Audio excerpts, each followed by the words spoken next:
Welcome to Grandma's kitchen. வாழ்க வளமுடன், வாழ்க பல்லாண்டு. எல்லாரும் எப்படி இருக்கீங்க? நான் ரொம்ப நல்லா இருக்கேங்க. இன்னைக்கு நம்ம ஒரு அரைச்சி விட்ட குழம்ப பார்க்கலாங்க. இந்த அரைச்சி விட்ட குழம்பு வந்து ரொம்ப சிம்பிளானதுங்க. பருப்பு போடாமல், சப்போஸ் நமக்கு பருப்பு போட நேரம் இல்லைன்னா டக்குன்னு செய்யக்கூடிய ஒரு குழம்புங்க. ரொம்ப வாசனையாக ரொம்ப நல்லா இருக்குங்க. இதுக்கு வந்து அரைக்கிறதுக்கு தேவையான சாமானங்கள் சொல்லிடுறேங்க. நம்ம காரத்துக்கு தேவையான அளவு சிகப்பு மிளகாய் போட்டுக்கலாங்க. ஒருத்தர் காரம் ஒரு மாதிரி இருக்கும். இதுக்கு வந்து ஒரு அரை மூடி தேங்காய் எடுத்துக்கலாம்.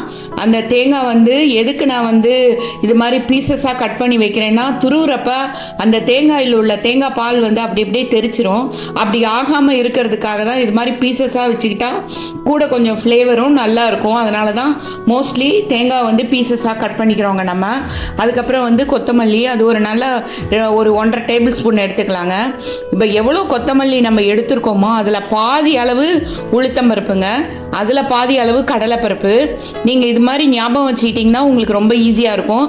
அந்த கடலைப்பருப்பில் பாதி அளவு வந்து சீரகத்தில் பாதி அளவு மிளகுல பாதி அளவு வெந்தயம் இது எல்லாத்தையும் போட்டு நல்லா வறுத்து நம்ம வந்து மிக்ஸி ஜாரில் போட்டு நல்லா பேஸ்ட்டாக அரைச்சி வச்சுக்கலாங்க. அதுக்கப்புறம் காய்கறிங்க. இந்த காய்கறிக்கு வந்து ஒரு லிமிட்டேஷன் கிடையாது. நம்ம வீட்டில் என்னென்ன காயெல்லாம் இருக்கோ எல்லாமே போடலாம். நான் இன்றைக்கி வந்து மெயினாக வந்து முருங்கைக்காய், கத்திரிக்காய் போட்டிங்கன்னா ரொம்ப வாசனையாக இருக்கும். முருங்கைக்காய், கத்திரிக்காய், சவுச்சவு, வெண்டைக்காய், அப்புறம் வந்து சொரக்காய், அப்புறம் வந்து கொஞ்சமாக காலிஃப்ளவரு, கேரட்டு, உருளைக்கிழங்கு எல்லாமே போட்டிருக்காங்க. நம்ம இதுக்கு கூட ஃப்ளேவருக்கு மாங்காய் வேணுனாலும் ஒரு பீஸ் போடலாம்.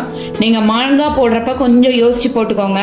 ஏன்னா மாங்காய் வந்து போட்டிங்கன்னா எல்லா காயும் டக்குன்னு வெந்துடாது. அதனால காயெலாம் வெந்த அப்புறம் குழம்பு கொதிக்கிறதுக்கு முன்னாடி மாங்காய் போட்டிங்கன்னா அது குழம்புல ரொம்ப வெந்தும் போகாமல் நல்ல டேஸ்ட்டாகவும் இருக்குங்க.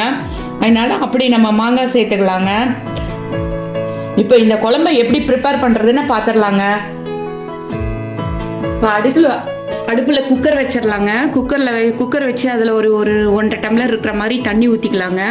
ஊற்றிக்கிட்டு இந்த கட் பண்ணி வச்சுருக்கிற முருங்கைக்காய், அப்புறம் வந்து கட் பண்ணி வச்சுருக்கிற சௌச்சௌ, சொரக்காய், அப்புறம் வந்து கேரட்டு போட்டுடலாங்க. போட்டுட்டு இதுக்கு மேலே இருக்கிற மாதிரி இந்த நம்ம கத்திரிக்காயும் உருளைக்கிழங்கும் கட் பண்ணி வச்சுருக்கோங்க. இது வந்து கொஞ்சம் சீக்கிரமாக வந்துடும். அதனால தண்ணியில் இல்லாமல் மேலே இருக்கிற மாதிரி போட்டிங்கன்னா எல்லாமே ஈவனாக வெந்து போகுங்க. இது கூட வந்து கொஞ்சம் நம்ம வந்து மஞ்சத்தூளை போட்டுடலாங்க.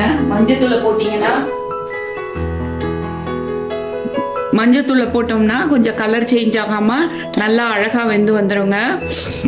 அடுப்பில் வாணலி வச்சிடலாங்க. வாணலி வச்சு அதில் வந்து ஒரு ஸ்பூன் எண்ணெய் ஊற்றிக்கலாங்க. ஒரு ஸ்பூன் அளவுக்கு ஊற்றிட்டு அதில் வந்து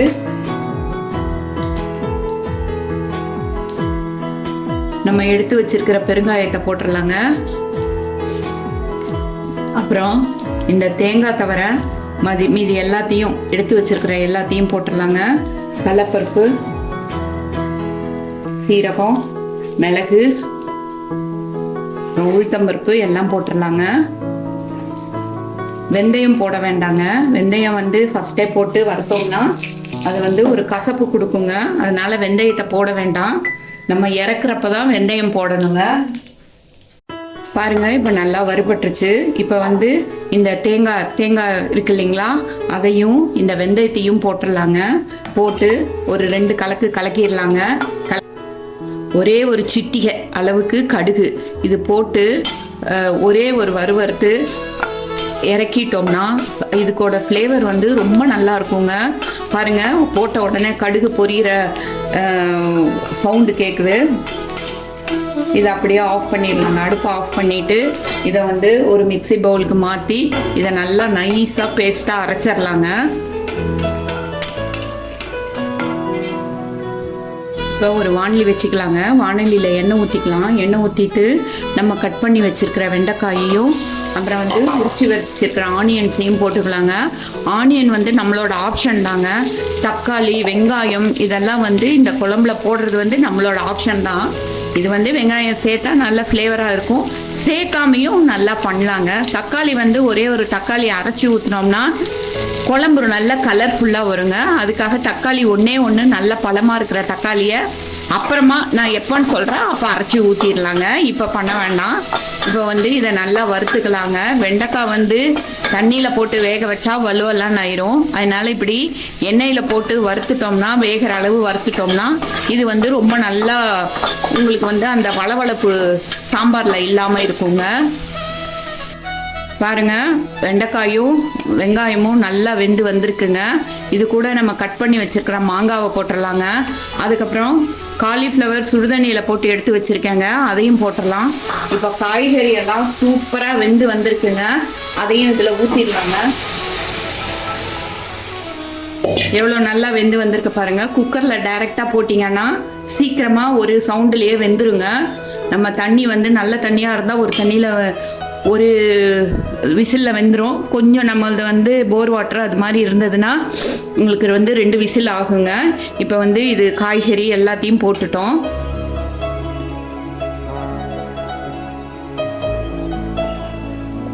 இதில் இப்போ உப்பு போட்டுடலாங்க. குழம்புக்கு தேவையான அளவு உப்பு போட்டுடலாங்க. உப்பு போட்டாச்சு.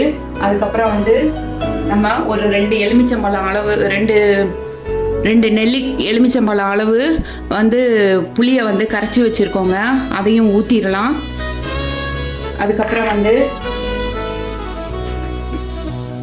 நம்ம அரைச்சி வச்சுருக்கோம் இல்லைங்களா, அந்த மிக்ஸு அதையும் போட்டுடலாங்க.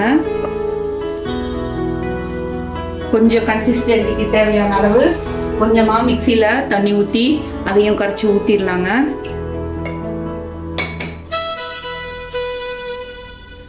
ஃப்ளேவருக்கு கொஞ்சமாக வெல்லம் போட்டுக்கலாங்க. வெல்லம்ங்கிறது வந்து நம்ம டேஸ்ட்டுக்கு தகுந்த மாதிரி பிடிச்சிருந்தா போடலாம், இல்லாட்டினா வெல்லத்தை வந்து ஸ்கிப் பண்ணிடலாம்.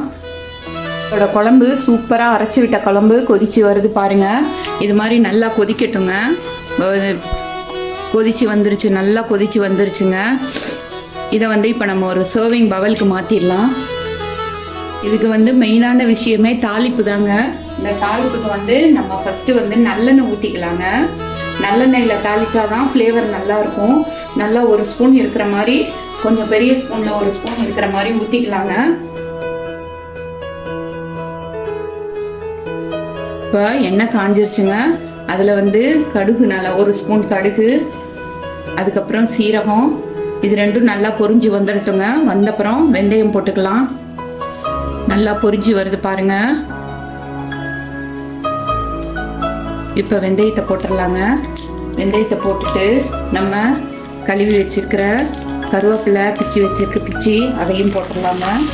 போட்டுட்டு இது கூட வந்து ஒரே ஒரு சிகப்பு மிளகா, கட் பண்ணி வச்ச சிகப்பு மிளகா, ஒரே ஒரு கட் பண்ணி வச்ச பச்சை மிளகா, இது எல்லாத்தையும் போட்டுடலாங்க. போட்டுட்டு நல்லா இப்படி கலந்து விட்டுறலாங்க. தாளிப்பை நல்லா கலந்து விட்டுறலாம். அப்போ அதில் தான் வந்து பச்சை மிளகாயும் சிகப்பு மிளகாயும் நல்லா ஊறி வருங்க. அப்புறம் தாளிப்பு இறக்குறப்ப அதில் வந்து கொஞ்சமாக பெருங்காயத்தூள் போட்டுடலாங்க.